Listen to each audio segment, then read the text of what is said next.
Welcome to Cosmic Gaia, hosted by Laura Eisenhower on the Quantum Waves channel of Sci-Spi.tv. Enjoy this special episode focused on COVID-19. Enjoy this empowering perspective.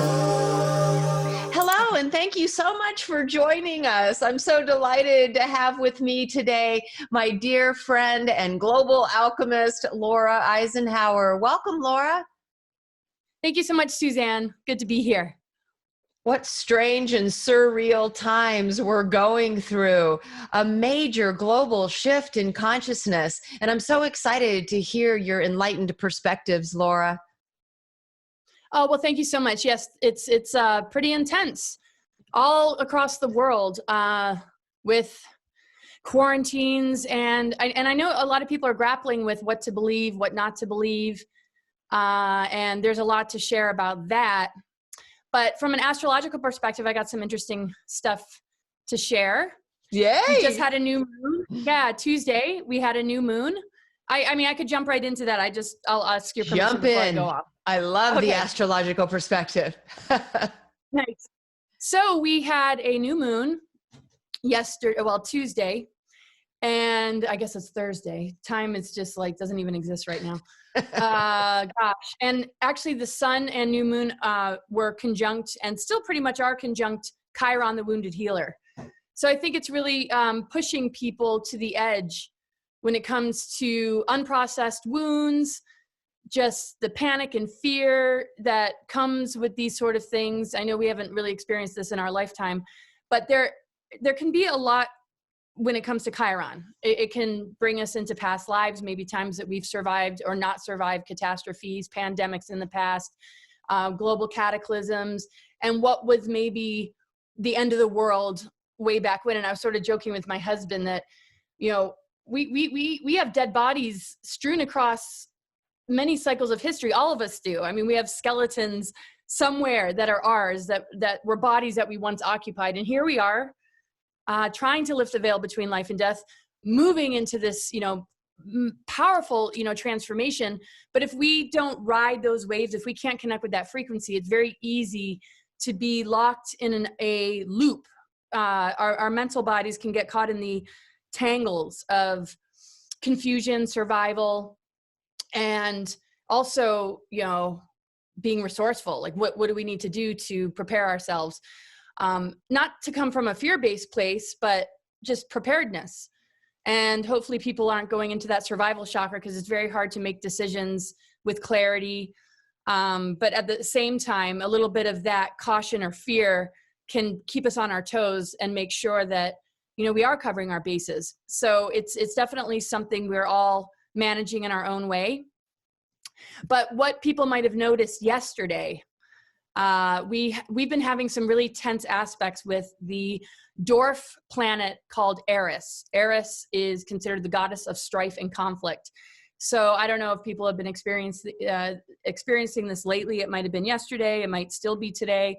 It might peak at different times for people, but it's, a bit of a window of, a couple days of, strife and tension, just, coming out in weird ways. And that's where it might touch into some of those unconscious wounds that we're trying to process, and the what ifs and the fears that can come up with, like be triggered with this sort of scenario, particularly, belief systems. It's very hard for people to land in a place of clarity when this side, thinks this about it and this side thinks that about it. So I almost see it like channels. And when we decide to align with a particular channel, it very much becomes a part of our co-creative process. And it's very important that we see the vastness of the spectrum of frequency, that we don't need to hold ourselves down in these places of entanglement. And we can allow this to be a massive catalyst, because we are at a very, very significant time. A lot of people have been talking about the Saturn-Pluto conjunction that was peaking in mid-January. And that aspect is still very much alive. We've had Jupiter in Capricorn, still is, and Saturn just shifted from Capricorn to Aquarius.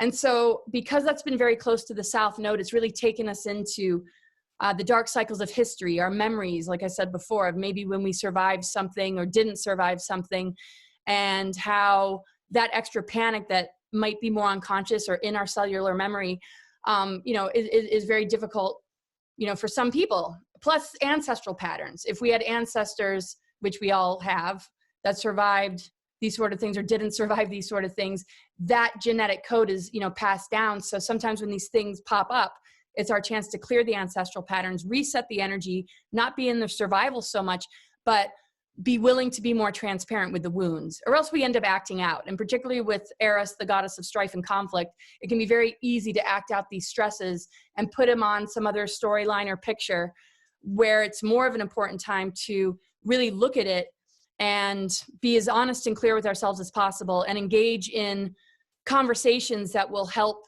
to alleviate these stresses. Instead of be very confused, where a loved one or family member might be at, we can bring more attention to the actual healing of the wound rather than the possible infection of a wound that's reopening, if you know what I mean.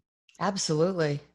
All about the healing rather than succumbing to the infection. However, there's some interesting possibilities around this virus igniting some transformations in the human genome that could be evolutionary as well. Yeah, if we can look at these things as a catalyst, because that's what wounds can do. Wounds can help us to connect with our wisdom body. There's some sort of, and I kind of wrote this the other day. I don't know if I can repeat it correctly, because I like the way I said it when I wrote it, which doesn't always happen. But about how the rubble of the old world crumbling, there's jewels that are going to be revealed. As this old paradigm crumbles, there's the jewels of wisdom, of experience, of having enough of a idea of what it means to be spiritually sovereign, and to kind of catch up with those things. To some, that's where their prime focus is. For others, they might not recognize those times that they really felt that freedom and connection with spirit, with earth, and could see in themselves the capacity to shift the physical reality, seeing it as more fluid than fixed, and work this energy, as a healer would tend to a wound, or how the body naturally is triggered into healing a wound if it's happening on a physical level. But it's so hard to capture where the mental wounds are, the soul wounds, the fractures, the fragmentations, the emotional wounds from this incarnation, let alone, a much larger picture connected to, previous lifetimes.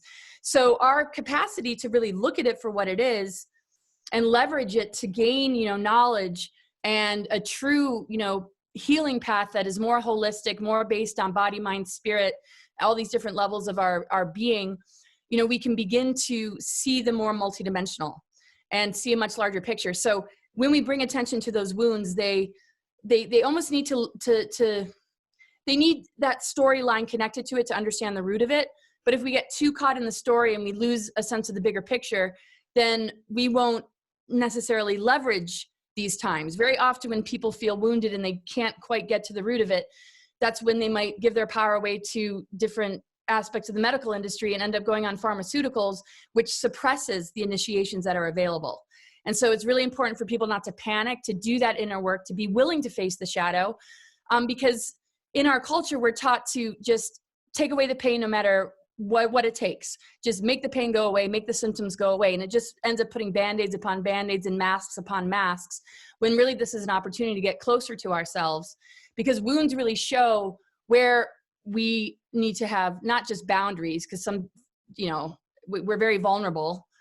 People get attacked and all sorts of horrific things have happened throughout humanity without it necessarily being directly what that person attracted to them. I mean, maybe on some level there's an agreement, but it's just an incredible opportunity to have a new moon with Chiron, and then a lot of this conflict, really shows what a purging time this is. And once we get clear with the wounds, we become the medics on a cosmic level. We become the healers, maybe not certified under the medical industry, but those ancient places in us that do understand true medicine, true healing, and the initiations that come along with the shifting of eras.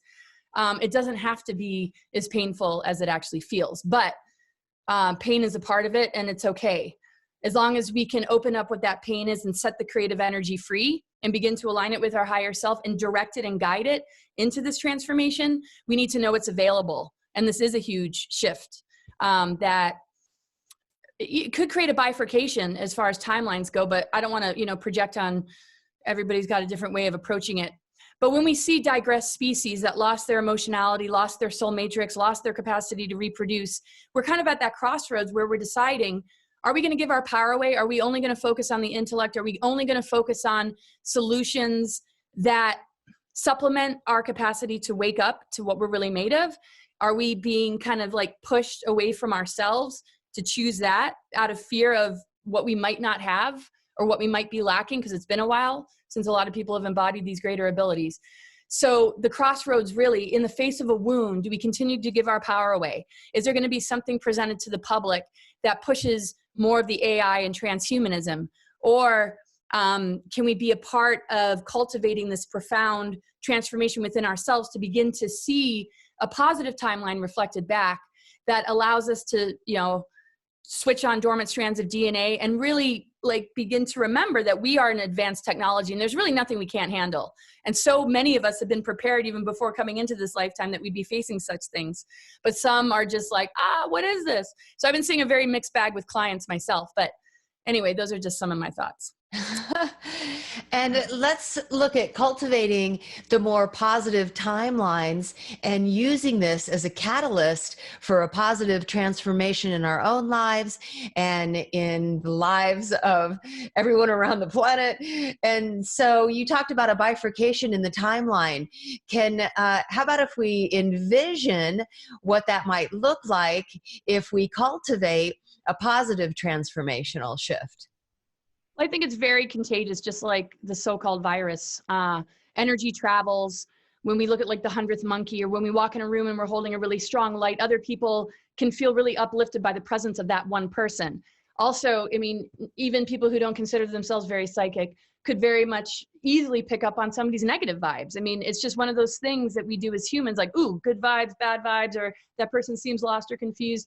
Sometimes it ends up being judgments, but when there are internal judgments, it's just really, kind of assessing your environment, just for your own protection, and just because this is how we can, navigate from a much more tuned in and psychic level, which is what some of these digressed species lost. They only focused on the intellect, and losing the soul matrix, we lose the depth, we lose the connection with the great mother that is very much alive right now.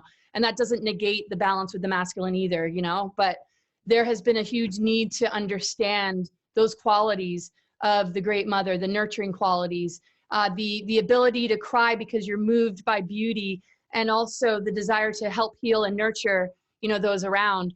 Those are things we don't want to, lose touch with. So a bifurcation I don't see as, okay, that negative or a darker artificial timeline means those people are indefinitely screwed or further enslaved. They might need a little bit more to catalyze their awakening, and that can happen at any moment. And the astrological charts show that. You could have somebody completely just sort of shut off, shut down, and asleep. And next thing you know, in 2 months, because of a few events that took place in their life, the lights have turned on. So we got to hold that hope with friends and family, even if they don't seem to, want to tap into the larger picture, that those things can, turn around at any moment. So the positive, timeline part, really, connecting into nature is so important. And not stagnating, not losing connection with our dreams and visions. Looking at it like it's just as important muscle to exercise as moving the physical body. That we find some exercise, whether it's a creative project or something we write, to keep that flow going so that we can see something reflected back. And it might purge out, splinters and dark emotions, and it might illuminate, things that are interesting geometries or landscapes or other dimensions and mystical realms. So staying engaged with our creative self is going to help us to see where we're at. Also the quality of our relationships and the quality of our health. There is a lot of fear, obviously we know, that's going to suppress the immune system. If we're in a panic and we are not, fully relaxed, the amount of channels that it blocks and shuts down is so much more than we can imagine. Yet in the process of trying to heal, we run into that wall. So I think prevention, is everything. And so the positive timeline can't be destroyed. We just have to stand in alignment with, you know, our own personal authenticity, not be afraid of the negative emotions that might come up. What I tend to think is there's almost an expiration date on negative emotion. If it starts to persist, then it can become a food source to lower entities. And that's what we have to be careful of. If it can be a catalyst and we can face that discomfort and know it's just a part of the processing journey to release or to push out of the way because we're overly focusing on the what ifs and we overly attach to a possible doom scenario, then at an eventual stage in all of that, it can become a detriment. But I don't think it's something that we should fear. A lot of people are like, oh, you know, fear is the worst thing. To me, only if it persists. Just like if we're grieving the loss of a loved one. I mean, there's got to be a point where we're able to move on with our lives, or else we can just be held down by the grief and kept in this lower density. So to me, the bifurcation has a lot to do with our willingness to reach beyond the lower mind static and the things that it gets entangled in and how draining that is to the life force. And to continue to push through that until we see the clarity of the clear skies, kind of metaphorically, with like the way a plane would go through turbulence and the density of the clouds. And then, you know, we keep going, then boom, all of a sudden clarity comes. And it's very organic. It's not something we really learn. It's something that we can access. It's not something we need to find. It's something we need to set free. So that willingness is definitely available to all of us, especially with quarantine. People aren't doing the 9 to 5 or racing to work. They might feel very threatened by maybe the lack of resources or money, but this is also pushing us to the edge to begin to access our manifestation abilities. There is so much more than the money system when we need to manifest things for ourselves. And I wouldn't say that unless I've been through it myself, where when I was in that vibration of, yeah, I'm you know, in poverty, or I'm poor, you know, there's scarcity fears, you know, because I was on the road and I didn't have a lot of money. I could see how what that attracted was very low energy. And when I snapped out of it and I just claimed my abundance and my connection with spirit and something that goes beyond the currency of money, things were manifesting and the right people showed up. And it was like night and day, the difference between what my physical reality reflected back with a certain mindset. And when I shifted that mindset, how everything changed. And, you know, eventually the synchronicities brought me to, you know, a place where I was able to do the work that I love to do and generate, you know, the kind of abundance that, you know, doesn't produce, you know, that level of panic. But we have to just stop ourselves in those moments. You know, where is our energy going? And we don't have to like beat ourselves over the head. Like we have to just be enlightened. If we're not enlightened 24/7, you know, we're screwed. But like just to catch ourselves in the moment, because it's the moment to moment that, you know, we begin to call our power back.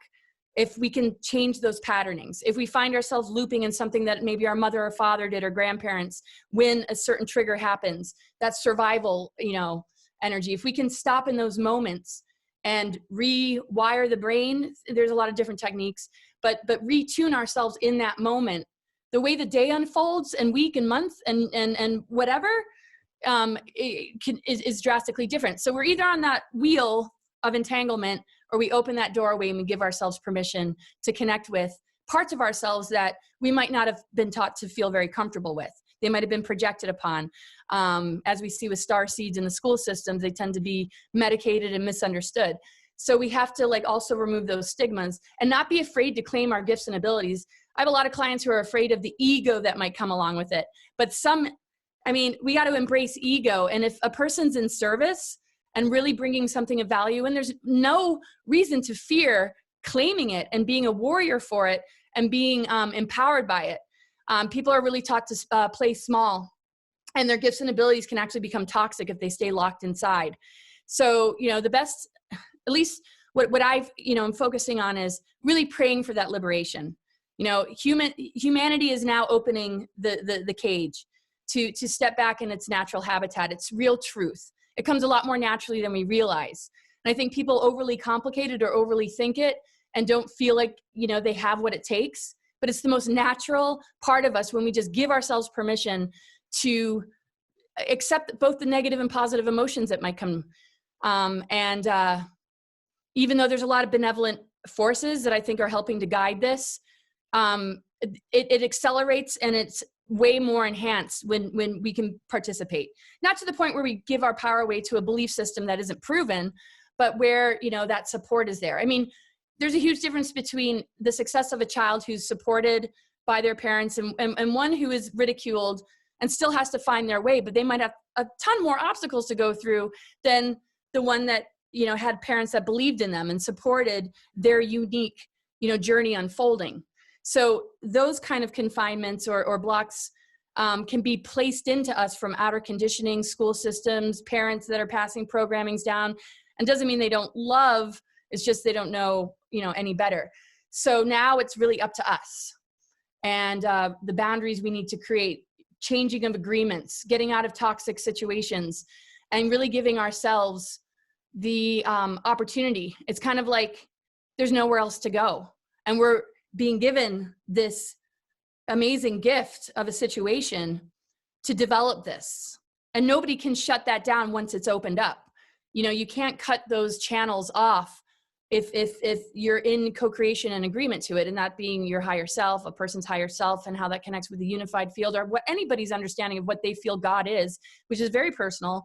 There isn't anything we can't do. And one of the greatest inspirations is I have so many clients who are medical miracles. This one woman was in a coma and was on life support, and all her organs shut down. Like, she was going to have a transplant to like liver, kidneys. And there was really like, nobody thought that she would emerge, or if she did emerge, she would be incredibly handicapped or crippled. And she healed herself and is thriving like you wouldn't believe. And they're just stunned. So seeing these medical miracles, or people who heard from their doctor, you'll never be able to walk again, you know, we have the ability to push through those projections. So even if negative's coming at us and we're hearing, you know, that there isn't I mean, it doesn't matter. Everybody's tuning into whatever. But hearing these stories reminds us that we can do the so-called impossible when we can really reach into the creative imagination.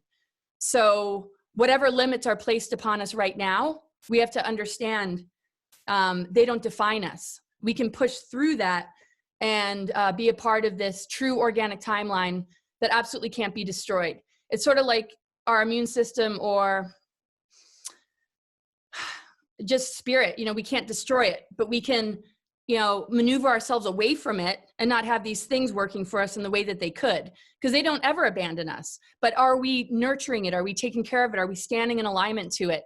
Are we feeding ourselves the right things in order to illuminate the forces that can produce anything from miracles to major alchemical shift, where we literally can turn the lead into gold? One of the most important things too is you know, yeah, I mean, the nutritional part, but we can shift gears whenever you want. But yeah, those are my thoughts about, you know, bifurcation. But a person can be kind of locked in that ball of, you know, static, and at any time, like, completely, you know, shift. You know, the veil between the dream world and the physical world is lifting. So when we see like maybe a lucid dream we might have at night, well, we're lucid dreaming in this physical reality. So our capacity to shift things, you know, based on allowing the adversity to be a catalyst of great awakening instead of crushing us, is something we all have to make a choice about and claim. So thank you for praying for freedom. There's so many interesting symbolic analogies that are coming out of this transformational time. And one of them that has occurred to me is that those are trapped in the 3D matrix are sort of being suffocated by this box that they're trapped in. And it's so interesting that this is a virus that affects the respiratory system, suffocating individuals. And so I love how you talked about opening the door of the cage and stepping out of the cage so that you can breathe the air of freedom. I think a bird, like being trapped in the cage with its wings clipped, and how, you know, we can use this opportunity to step out of the cage so that we can spread our wings and soar. Yeah. And that's really up to us. And it's part of the inner work. And we have to grant ourselves that opportunity. We have to give ourselves permission. We have to know it's real. A lot of this kind of stuff gets misunderstood or projected upon, as we know. And a lot of limits have been placed on us. So when we are in the higher mind, the static isn't there. We're not in survival. The energy flow allows us to manifest the visions and goals and dreams that we have. And, you know, this entanglement is very much a part of the social engineering and mind control and how to keep us as a food source, and also how to keep the dark cabal, you know, alive. And it seems like very much a showdown, but, you know, it's also an internal conflict that we need to heal and restore, you know. So I redundantly kind of say, you know, the war is won within, because it's a war on consciousness. Where are we allowing ourselves to allow the lower mind to stay in these tangles? And, you know, once we, you know, allow ourselves to open the door, you know, we can breathe. I mean, this is also a throat chakra thing. It starts in the throat, then the lungs. We're talking about grief. We're talking about, you know, if we're talking, okay, so like 5D or 5G. So the 5G is going to put more constraints on our capacity to speak our truth. And so, not to say that we're running out of time here, but like, where do we need liberation the most? Because if we're speaking authenticity and truth, it's going to come through our voice print. It's going to come through the words we share with others that can either uplift people and help open them up, or if we maintain a programming or that mind virus that we can express through our words, you know, we can amplify the fear and the hysteria, or end up getting in conflict and arguments with those that we love because we might not see things the same way. So ultimately, we're going through a huge growth period in these parts of our body, our lungs, our throat chakra. And one of the best ways to exercise freeing the self is to speak your truth. I mean, obviously, there's a way to do it in a loving, compassionate way. And that is a very much like the frequency of truth anyway. You know, our true nature is very loving, I feel. And so, you know, we just have to catch ourselves, because the throat chakra is the magician, it's the great manifester. When we speak things, it becomes way more of a reality, because we know, I mean, if somebody, we see with some people's messages, if they say slightly the wrong thing, they're just going to be like attacked, and they might, I mean, our words like represent who we are. And if we can set the throat chakra free as a humanity, the frequency that streams through our throat chakra can neutralize all this weaponry. But as long as the weaponry or any sort of mind control or social engineering has hooked us in, it's going to be reflected in the words we speak. And because we have to let go of the old paradigm, the suffocation is some people are holding on for dear life, even though it's not in their best interests. It's that security blanket. Even if it's not good, you know, people seriously feel fear, not just themselves, but you know, there might be like last time they were true to themselves, they were persecuted, or they were, you know, murdered in a past life for it, or, you know, and we see so many cycles of dark history. And so it can be very like, put people in a paralysis. So we need to exercise it like we would exercise a muscle, speaking our truth. And so art and writing is a good way to start, and having conversations with like-minded people. If you feel totally isolated, you know, create the magical bubble around yourself through generating your own authenticity, you know, into, you know, your environment, and things will really begin to change. So yeah, I mean, regardless of where the virus comes from, anything that's adverse, you know, holds some kind of key for our greater growth. I mean, yes. People tend to need to manifest crisis before they make huge changes. But yeah, it comes down to the person too. It can be very easy to get caught in the panic, but all the uncomfortable stuff is temporary. It always is. But you know, we can prolong the pain if we don't have the breakthrough. On a greater perspective, Laura, I've been exploring this concept that viruses come onto our planet within the icy core of comets, and this possibility that this virus was sent to us from off planet, maybe from the advanced star races that planted the seeds on this planet to begin with, who are doing this in an effort to fertilize those seeds that they planted. And this scientific fact that viral infections do create an evolutionary upgrade in the human genome as a response to the virus.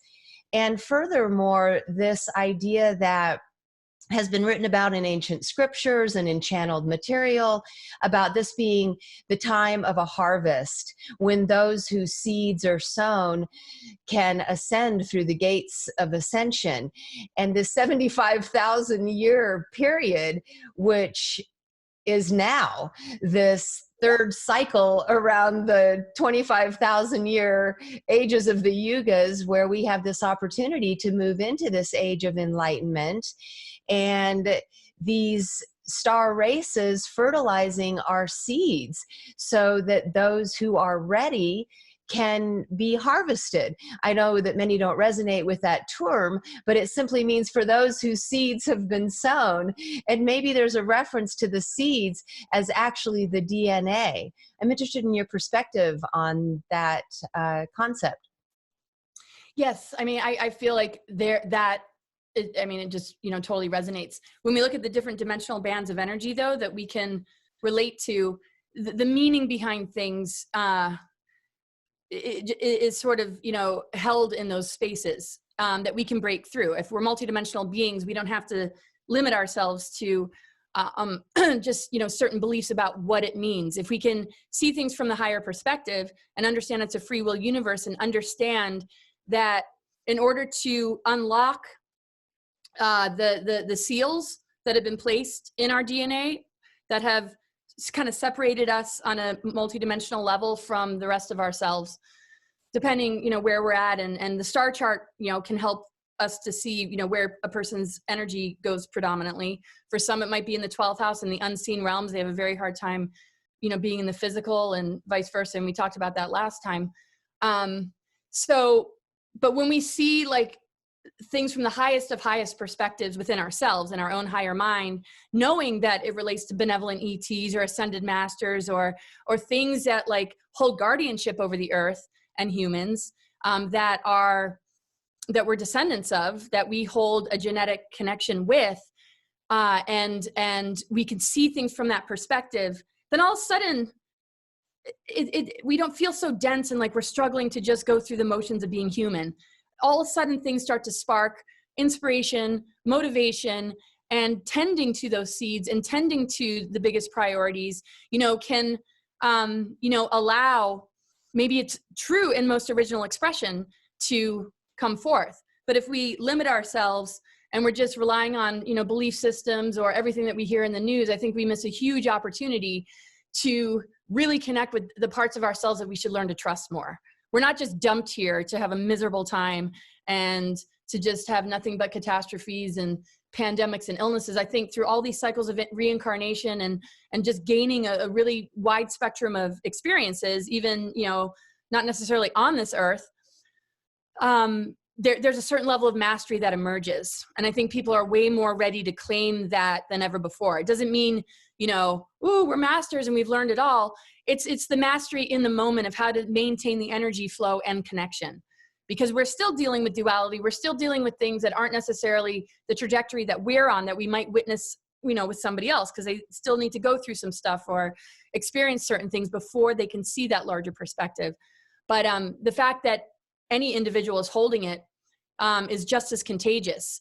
And so in response to a virus, if it can bring out the goodies and more of all that we are, we actually recognize that it's helping our growth, not inhibiting it.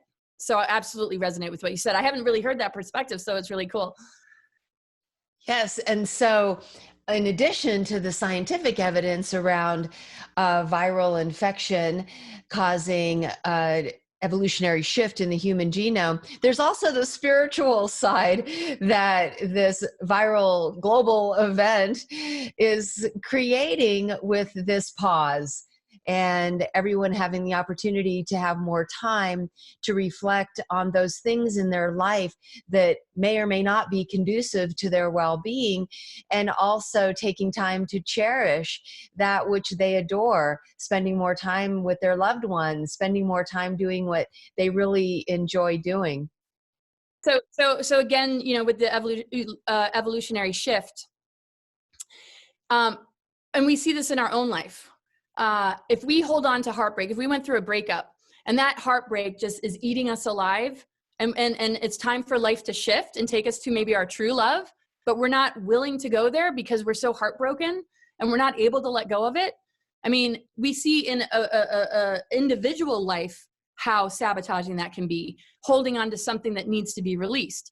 So the best thing that we can do is understand, like you're saying, this is an evolutionary shift. what are we holding on to that's preventing our growth? And because to me, most things that fall away from our lives allows us an upgrade. So it's very much in alignment with what you're saying.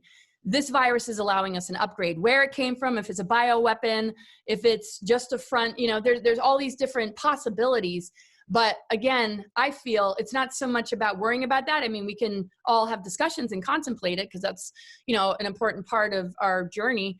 But yeah, can we, see that when something falls away from our life, or there's an event that happens that's beyond our control, can we, see the benevolence and see the immune system of creation, and see that, even if we're grappling with lower entities that have been working with our governments and power structures, and there is this dark cabal, this is a very small portion of the much, much larger. And we can even utilize, this in our own awakening. But it's very easy to get locked into rabbit holes and feel like one doesn't have all the answers, and just the horrifying realities that are beginning to get people's attention, is very disturbing. But ultimately, it's allowing us to fall back on ourselves. And in seeing that much larger picture, and in being able to connect it within ourselves, we only, enhance and illuminate the things that are able to transmute and release those old patterns or forms. And so I think this is a huge blessing and opportunity for the whole human race.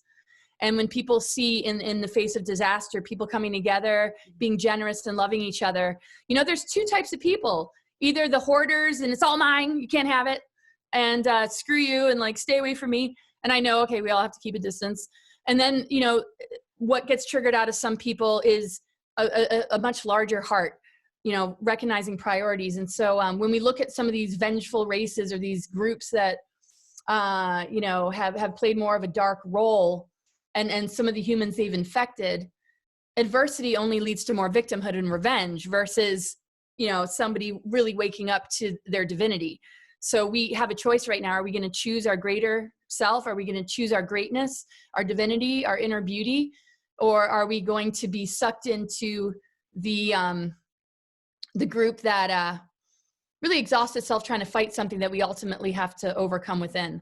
Because anything negative has just tried to pull us down, like negative ego constructs that have run a lot of the power structures, in our system, haven't really given us many other options to explore. And so it is very much a journey that might isolate us for a while, but these initiations couldn't be more powerful. And I think more people are facing the dark night of the soul in this sort of thing than, maybe they have ever been used to. But to a certain degree, we all face it when we lose a loved one, when we go through a breakup, when we go through an illness. But this is a collective dark night. And the basis of that is that we find that internal light of wisdom, that we can navigate in the dark and embrace the unknown, and maybe not know where it's all going, but we're in the now, discovering this beautiful wisdom that can emerge from the trauma or wounds of the past. And that darkness isn't something to fear, it's something to gain wisdom about. And when we finally do, we're able to rise, and then that polarity is integrated between the light and dark. And then the output that we generate to the collective that ripples out to everybody is more wholeness, less fragmentation, and more illumination of the divine blueprint of how the circulation of energy needs to run with all polarity, whether it's masculine and feminine, light, dark, the logic and reason mind, or the creative and imaginative self. So this is a huge growth period. And a lot of us have been in plenty of underworld journeys. So it might be a little less daunting and fearful for those of us that have definitely been there and maybe felt like everything was doom and gloom and there was nobody to offer a hand of support.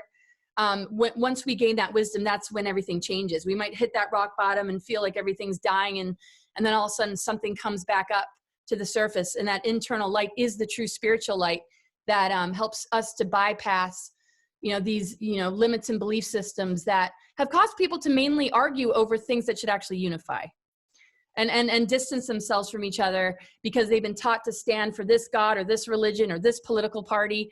And I think people are just probably exhausted with that and are going to begin to put those swords down, and like you said, recognize, wow, more time with family, more time with children, and more understanding of where boundaries are needed and where a lend of compassion and love it's a really wild time for sure. But I love the perspective of, the virus, it's triggering a huge evolutionary growth, because this is one of the most powerful years with the Saturn-Pluto conjunction to alchemize how we relate to the old paradigm and step into a far greater world. And when we look at transformations in our own life, there's no looking back. Once the butterfly emerges, you don't go back to the caterpillar. So, but there is a time of darkness and maybe feeling there's not a whole lot of control. You can't get out of the cocoon. But when you're in touch with your organic true self, you innately know that you have to go through the process and you don't fight it. And then that day comes that you emerge a transformed, beautiful butterfly. And I see humanity becoming that butterfly. So thank you so much for that empowering perspective. And while still recognizing the deep suffering, isolation, and devastating losses that some are experiencing, I've always enjoyed your perspective about the dark night actually being a great gift as an underworld initiation.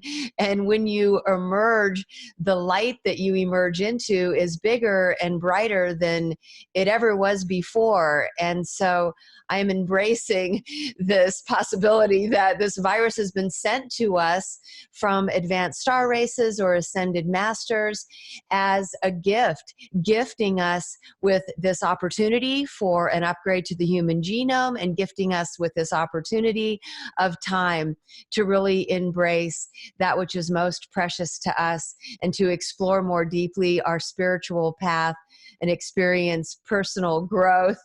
So thank you so very much, Laura.